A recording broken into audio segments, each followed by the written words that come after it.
Both your parents were orphans. How did they meet? Well, as orphans do in church. Okay. They're both their godfather, or I should say, like their godfather, was the evangelist in town. He was the bishop. His name is Bishop W.C. Griffin, and he became the bishop of that northwest half of America. Bishop Blake in L.A. took over for him.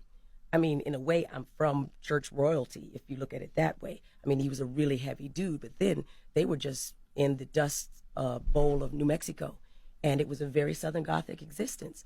My grandmother was a witch. She died in witchcraft.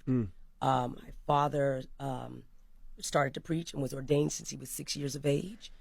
They said he was a special child, that he literally would sit on a porch and people would come up, and before he could even walk, he would stand up, do scripture, and then go back to playing. Wow. My father, who was prone to exaggeration and, as to say, straight up lying, would say some of these stories, but my mother, who was not, said, no, Erica, it was very true. Wow. And they went around in a car, and they would go on reservations or wherever they were called, live in people's garages, and he was a healer. They would bring him in, and what would happen, there would be a few people in the audience at first. They would pitch a tent, and then he would pray, do something, and then everybody would heal. Everybody would hear about a person who was healed, who they knew their whole life had some ailment or sickness. Wow. And then the next night, there would be tons of people overflowing, Indian, Mexican, white, black, to see this young healer. That was my dad. And that's crazy because your dad fascinating. got sick at early, 35. Right. He got Wow. sick. Nobody could heal him?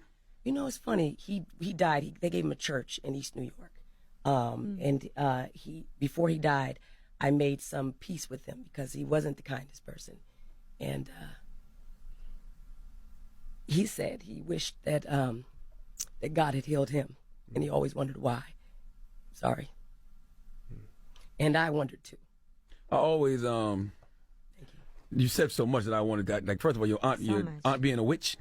Yeah, my grandmother. Grandmother being Yeah, a witch. his mother was a witch. And She you would said go she down and died get from goof with us. witchcraft? Well, she would go. Listen, she had a restaurant. Black people, we do so many things, catering and all that. So back in the day, you really didn't have a life job.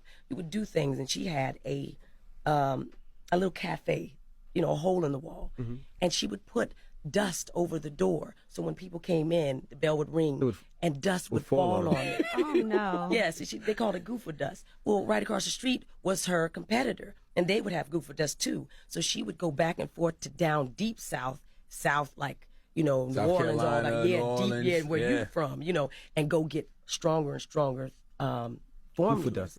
Well, one time she came back, and by the way, she would just leave my father, so he